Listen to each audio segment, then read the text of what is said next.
Welcome to Manager Tools. Today's topic, project management basics, now and later tasks. Here we go.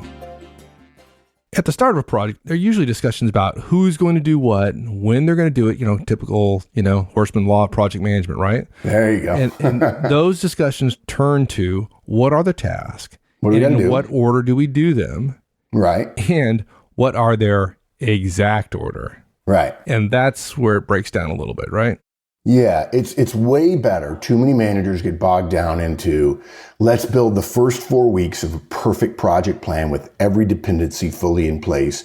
Let's examine every task. Let's think about its length. Let's think about all the various factors, which usually they think about the wrong things, frankly. And they end up spending way too much time on every single weed in the patch. And they're not really getting anything done. And what's worse, they're lying to themselves, believing that that level of accuracy will hold true as the project starts, right? And it's way better to start with some rough estimates and then refine the details as you go along. Much the way we talk about our coaching recommendations, that we say, look, plan the next couple of weeks. And then when you get to the end of the next couple of weeks, talk about where you go from there. Now, look, before I give you the outline, just want to make sure that everybody understands that the guidance we're going to talk about today references principles in our earlier guidance, which you just referred to, Horseman's Law of Project Management. There's a podcast and show notes if you're a licensee. It's not necessary to read it, guys, or to listen to the podcast, but we encourage you to do so if you haven't when time permits, because that's a pretty long cast. I think it's 2 or 3 parter, isn't it, Mike? I think so. But it's very good.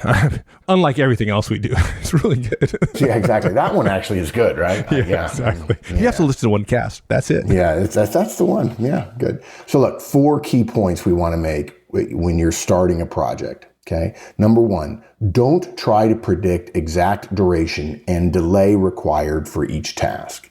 You're not going to be any good at it, folks. You're not. You're predicting the future. People who are good at predicting the future are good at it about 50% of the time. Okay. And the problem with that is you start getting in this habit of thinking the first thing I have to do is plan.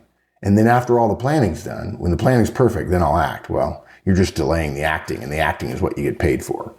The second thing you do is, after you brainstorm the tasks that you need to get done, in the short and or long term, you determine basically which tasks that have to be done first or immediately, and you call those now tasks. So basically, if you've got 100 tasks, and that would probably be too many for a brainstorm, you'd say, okay, clearly 20 of these are now tasks, maybe. You'd go through and say, this one we got to start tomorrow, because there's a whole bunch of dependencies on that one, okay? Then after you've got all the now tasks labeled, and you can actually do these kind of at the same time, but you don't have to. You can go through and just do the now ones, and you go back through and say, okay, if it's not a now, then it's got to be a later. Okay, and you can do an in with a circle or an L with a circle, or you could write now and you can write later. And the whole point of this is just doing a very rough, just as rough as you can be, segregation of your tasks based on which ones you're going to work on first. With the idea being is that we're going to focus on planning around the now tasks. And the 4th point we're going to make is you assign the now tasks, meaning who's going to do it, when are they going to do it by? That's the whole key to task management. Who does what by when? If a task isn't assigned to somebody, it's not going to get done. If it doesn't have a deadline, it's going to take forever, which is to say it's not going to get done, right? And then if you want to, you can assign later tasks too, but there's risk with that, and we'll talk about it. Cool. Okay, so let's talk about our first point. Don't try to predict exact duration and delay for each task required. It's just too much, right? We talk about this all the time, and we're going to get a teeny bit theoretical here, guys, but hopefully the more detailed outline we give you there in the first 30 seconds of the cast is helpful to you in terms of understanding basically what we're going to talk about. We want to explain a little bit of the why here. Early in a project, there's a ton of stuff that's going to be done. You can see things that are going to be done 1, 2, 3, 4 months from now. All those tasks are in your head. But many of those tasks, you won't be able to do them for weeks or months. Now, you need them, but you won't be able to do them. The fact that they're in your head are really not helping you in the next couple of weeks.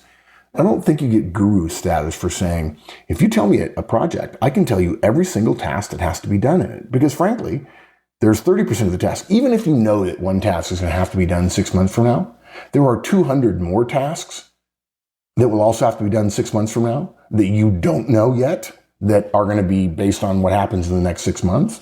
And so the one that you do know isn't really all that terribly impressive. Yeah, if you're writing a historical novel, at some point you're going to need to get it printed. Yes. But you got to write it first, right? Yeah, exactly. And we see a lot of managers who, as we'll talk about in a minute, really adopt kind of a project manager mentality, which can hurt you. It can help you a lot, and it can hurt you as well. And look, if you start getting into a discussion for every one of the tasks that you basically come up with in a project, for every one of the tasks about when they're going to be done, and you're going to discuss with everybody who's going to do them, you're going to get as many ideas for those things as there are people in the room. You just are.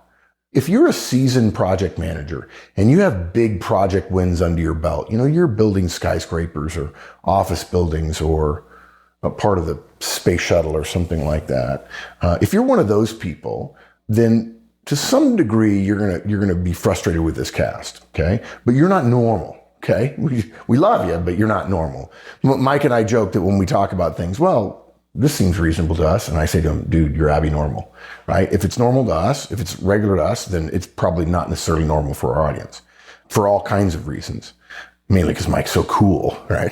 Right. Oh. But look, if you are one of those guys, then you have no problem planning out a project and knowing that there are unknowns and what the knowns are and so on.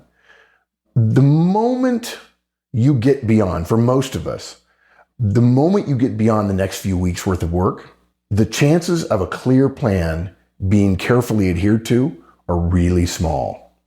Okay? What's important about that idea is it's a waste of time to plan now for things which are highly likely not to follow the plan precisely. And if you put a lot of precision into a plan that's 6 weeks out, I can promise you that precision is wasted.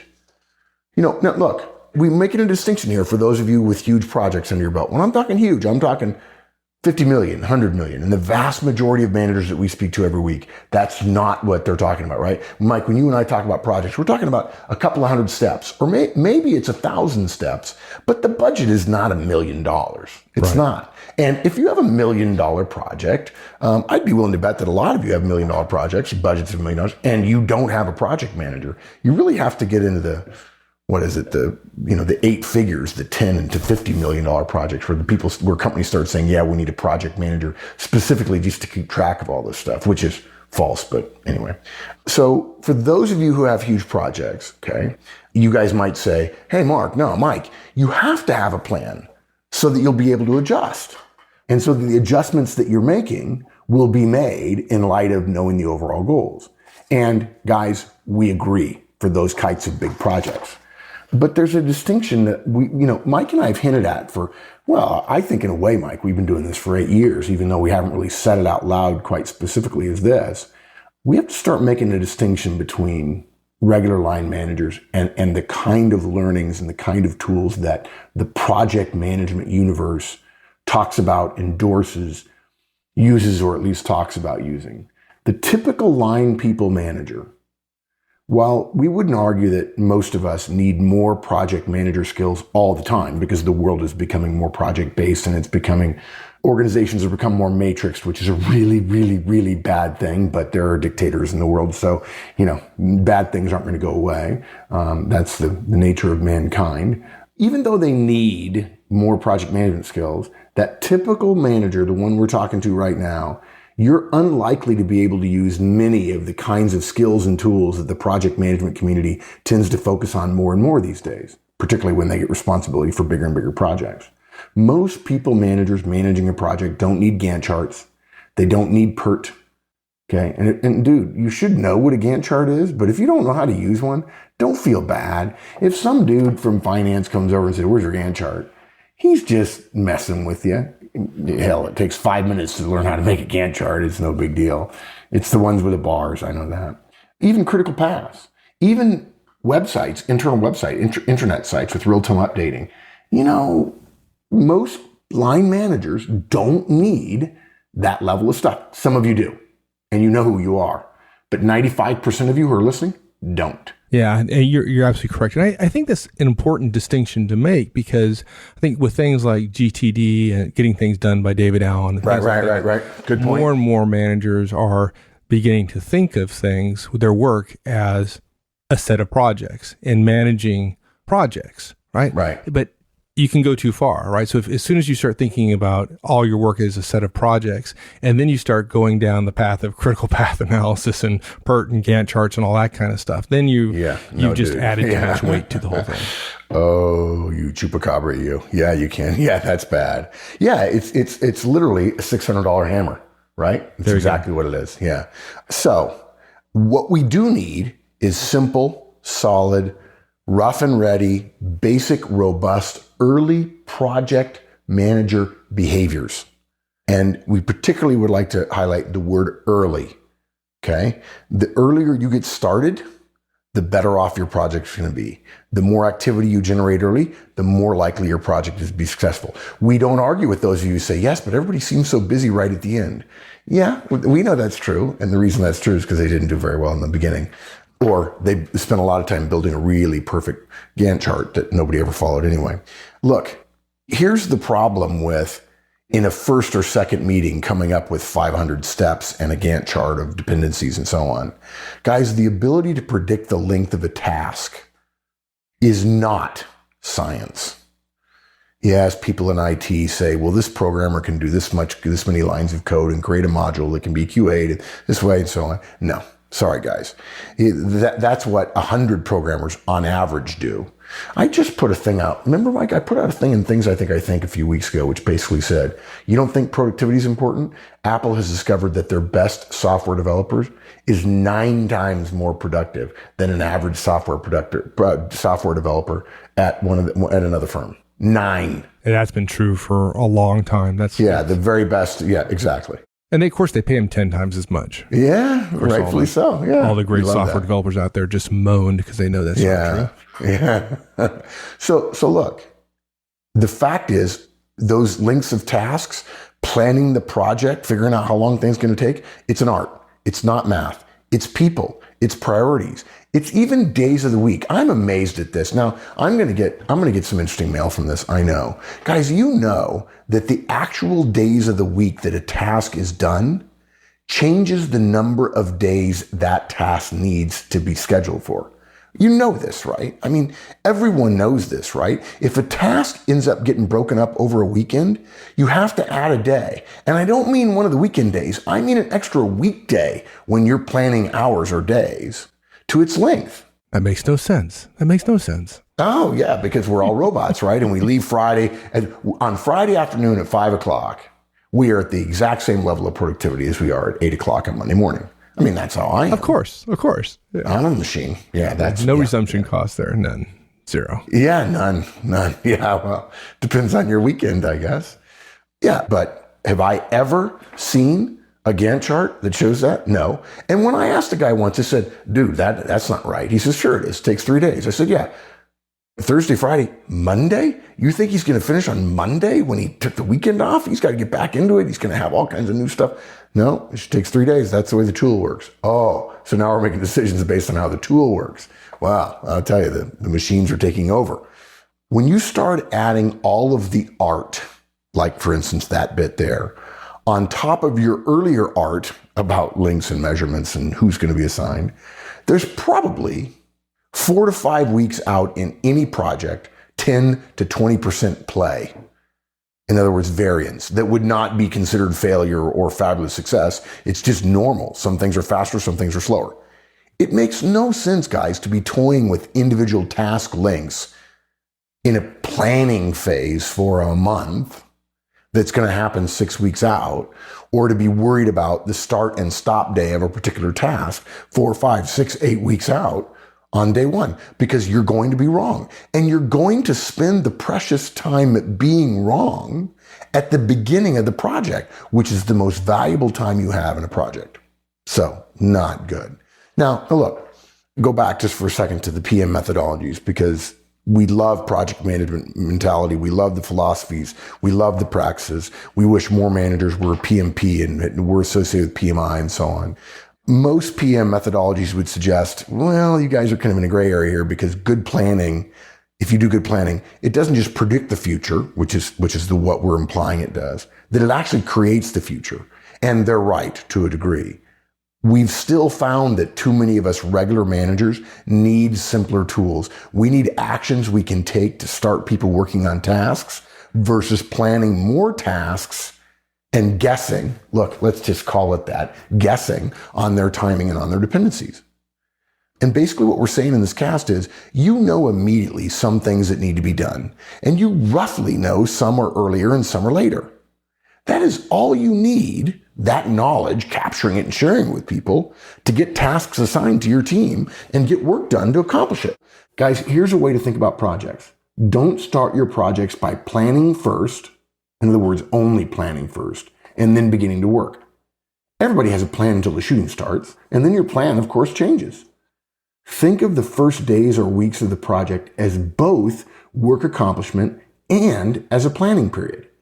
Get work started immediately and take a few days while those tasks are getting started and getting done to work out all the details of the initial plan, and then continue to roll out the plan. And as your plan starts meeting its deadlines routinely, now you can start thinking about planning further out because the team has shown it's reliable. If they're not meeting their deadlines, you need to start planning less for the future and start worrying more about individual tasks being done and worry about the deadlines in the next 3 or 4 days.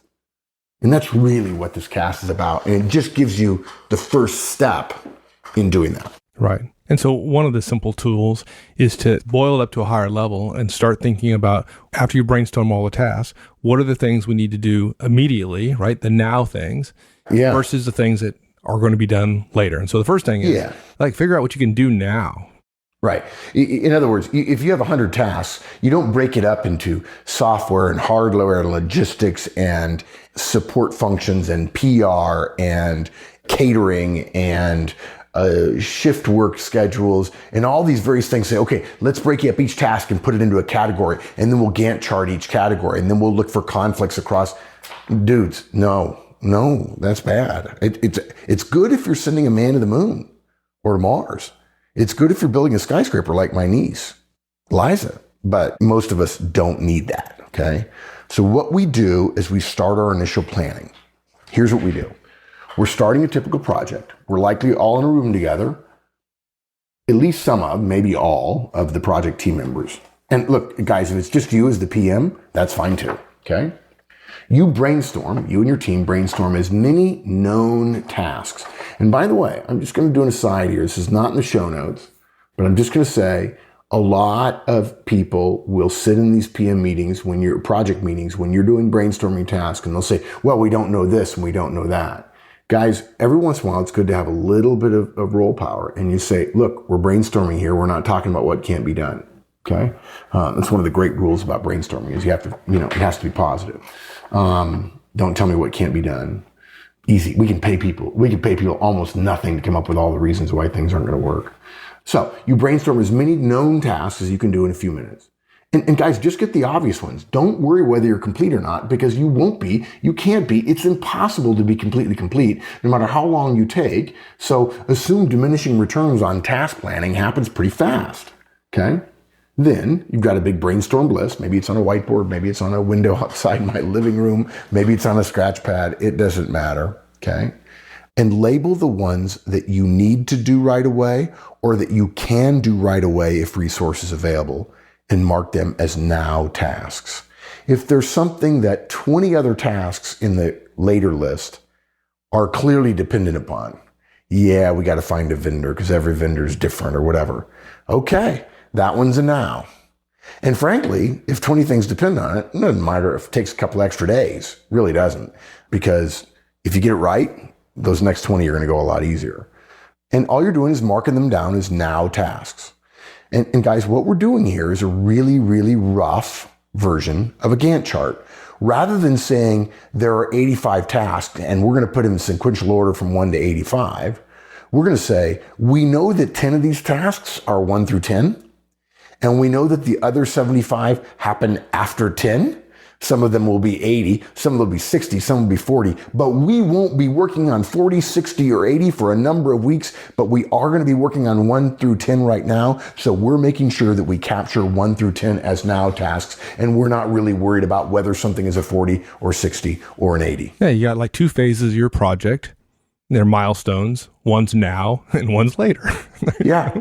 In fact, of course, I think some people, your point can be extended. Some people have already figured out, I really ought to have 2 thought processes in my head on any project I'm on, now and later, right? And tomorrow there'll be a new now. unless of course none of your tasks from today got done, in which case, well, I guess it is a new now. It's today's tasks plus what used to be tomorrow's tasks that are now today. Which reminds me, of course, of one of my favorite signs in a restaurant: free beer tomorrow. So it's a very rough Gantt chart. Now, guys, if you're a PM guy, if you're Cornelius and you're listening, okay, I just said it's a very, very rough version of a Gantt chart. Cornelius is probably saying, Mark, that's a rough version of a Gantt chart the way playing a violin for the first time is roughly Mozart.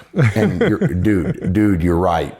You're right. All we're saying here is, hey, I don't know whether this is a 2 or 3 day tasks or whether you should start it today or next week. But I know it has to come before these other 10 things. And the sooner we do this one, the sooner we know more about what's next. And so this one's going to be a now one. And we might be wrong on some of them, but it's such a gross segregation. The chances of you being wrong are pretty small. Whereas if you try to say, I'm going to give you 85 tasks and there is a correct order and you only get to start your project when they're in the correct order, the chances of you getting the correct order the first time, unless it's alphabetizing something, is zero. It's zero. Because the subtlety's involved and because different people have different opinions about how long things take. And there's not always a manual, okay? So all we're doing is capture next to those tasks that are now tasks, write the word now. That's all. Good. And then, of course, once you've done that, then you assign, well, I don't know. Do you assign or maybe you assign later tasks? Look, we've got the now, and there's an assumption that the rest of them were later. To assign them to somebody, of course. No. We're going to wait on assigning it. Look, you can do this a step all at once. I think we've done this before. We use this tool. And when we do it, Mike, because I've done it before, what you basically do is you just go through and say, that one's a now, that one's a later. If you've done it a lot, what most people do the first couple of times is they say, I'm going to make a list of nows. And then I'm going to back through and make sure that everything that I'm about to make a later that was in the now makes sense to me as a later, right? Okay. And then maybe you have 1 or 2 out of place. All you're doing right now is saying rough Gantt chart. We ain't assigning them yet. We just know that some things have to happen before other things. Your point about the printer, right? I mean, the book's going to take 2 years to write, or in our case, 8 years, right? No, guys, it was written several years ago. You don't need a printer for a couple of years, right? No sense in working on the printer right now. We know the printer is going to be a later task. Buying software actually could be a later task, but putting pen to paper and writing the first word, that's a now task, as the war of art will tell you. So all we're going to do is we got the now task, and we're going to do the same thing for the later task. Since you brainstormed all the tasks at once, and by the way, it's okay to add more tasks anytime. If you know, if it's very clear to you, oh, we left something out, it's obvious, and everybody goes, yeah, you're right, we got to do that. Then you just add it to the list. It's no problem. And you've got all these tasks. The next part of our work can happen at the same time, as I said, as the now task, but it doesn't have to. And what you do is you go through all the tasks that are remaining and make sure they're later tasks. If you missed a couple that you thought were laters or didn't think there were nows, and then you want to add them to the nows, that's fine. But you're going to end up with a certain number of tasks, X, and a group of X, which is Y, is going to be the now tasks, and the later tasks are going to be X minus Y. So if there are 20 tasks and 5 of them are now, there'll be 15 laters. That's just how the math works. Now, unless you decide that one of those tasks is moot and you cross it out, in which case you now have 19 tasks, okay? Remember though, we're only identifying tasks, which tasks roughly come early and which ones come late. We're not deciding who's going to do them, all right? We're not worried about that. We're not worried really how long they're going to take, what kind of level of effort. We don't care about that, okay? All we care about is it going to be something we do right away or is it not? And I've actually had now versus not, but it confuses people. It does. People read the board if you're doing whiteboards, like, is that a now? Is that a not? But the whole point, the whole point of now and not is to make clear we're not going to work on that because we can only work on the now stuff. And there are guys I know who say, I really like the planning stuff. And, there's a part of me, I admit it. It's why some people write me notes and say I'm not a nice person, that says, Yeah, do you ever get any work done when you sit around saying, I like planning things? Yeah, how nice. Do you ever actually get anything done? But you've got to work at some point. And there are too many people who say, I'm going to refine, I'm going to refine, I'm going to refine. And it just doesn't make sense. It's not worth it. So now we've got all the tasks. We've got now, we've got later. And now, Mike, to your point, we're going to assign tasks. Okay. You've got tasks up there. There are some nows, there are some later. And now we blank out. We scotoma the laters. We focus exclusively on the now tasks. We think about or talk about the level of effort involved. But really, for each of those now tasks, what we're going to do is we assign them, the what, we assign the task to someone, that's the who, and we give them a deadline, and that's the when.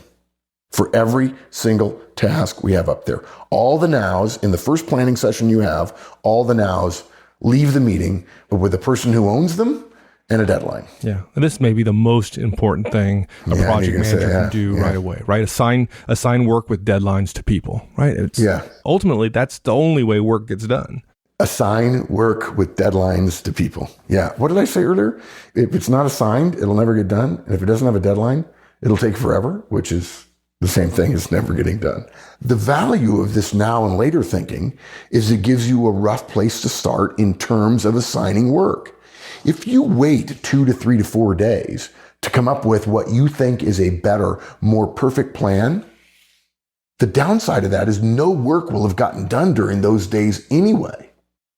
So you start with a better plan when you start working, but you start 2 to 3 to 4 days late. And in our experience, that's not a good trade-off because that plan, you can't make it perfect. Now, can you assign later tasks as well? Yeah, sure. If you want, you can. The problem with assigning later tasks is that you begin to feel like you're resource constrained because I've assigned 5 things to Robert. Well, but 4 of them are later tasks, none of which he's going to do for 3 weeks. I mean, all you're going to do is make him feel anxious about the fact he's got stuff to do in 3 or 4 weeks. And if you think that people sit around in your organization and accurately predict their level of workload a Thursday 4 weeks from now, you're smoking crack, my friend. They ain't doing that. They're not knowing, oh, look, there's a gigantic overlay of 17 tasks all due on the same day for me, and I manage my time down to the 5-minute increments. Yeah, there is 1/1000% of the human race that's that way, but the vast majority of people are just normal people, and they don't realize until the Monday before the Wednesday where it happens, oh my gosh, I have 3 presentations and 4 deadlines on Wednesday. But they're not going to know that 5 weeks in advance. It doesn't work that way. And so the idea that you're assigning later tasks on this, 6-8 weeks in advance, and you're going to be good at it, not really high. But if your now tasks are all very short and they're all in the next couple of days and your people want to get a head start on the laters and you don't feel your team will feel overwhelmed by leaving with now and later tasks and say, oh, I've got 7 things to do. When in fact, again, we only want them working on the 1 now thing that they got. The other 6 later ones, if I see you working on the later, strangle you. Okay. So yes, we can assign and deadline the later tasks. We've got to make clear though, that stuff ought not to be being done. And I got to tell you, the number of people, if they've got a task, they're going to try to figure out a way to get some of it done now. Many people will, particularly if they like that task, and they will do that at the expense of their now task. There's the problem. That's exactly what I was thinking. I don't know. My tendency would be not to assign them, just to give them one less distraction, one less thing to take them away from the things that we've already decided as a group that are most important, the now tasks. Exactly. And to be clear, if you assign them, when we say assign, we mean give them to somebody, give a task, which is the what, to somebody, which is the when, and it has to have a deadline. An assignment includes a deadline. And guys, remember something. If it's 6 weeks from now, there's a chance that the now tasks will cause modifications in the later tasks. And if your guy thinks he's getting ahead and doing some of his later tasks now, he may have to redo it later. So I encourage caution about assigning later tasks now. And I know that sounds simplistic, guys, but based on the managers and the conversations that Mike and I have in the field, this tool that I've been using for years works like a charm, and too many managers are overthinking it and trying to be project managers for something that really is only 100 tasks. And you just don't need that level of strength, of power. So guys, don't try to predict duration and delay for each task. Determine the tasks that need to be done first. Call them now tasks. The rest of the tasks you've got in the first brainstorm are later tasks. Assign those now tasks with deadlines and owners and so on. And if you want, assign some of those later tasks, but recognize there's risks there. Look, guys, projects stymie the best of us. They're complicated, the length, the details. It's too much to keep in your head. And beginnings are really delicate for projects. Doing accurate analyses of each task that's going to be coming up in the next 10, 12, 15 weeks is just impossible. But getting to working on things right away, working while you're planning, getting tasks accomplished, gives us more time to lay out the tasks that we're still not certain about in a reasonable order. And you'll end up feeling, the people on the team will say, wow, we're already making headway. And the plan is serviceable enough that we're being effective. And that's it. All right. Thanks, my friend. You bet, partner. All right. We'll see you. Thanks, everyone. Hope you enjoyed it. We'll see you back here again next week. In the meantime, have a great one. So long.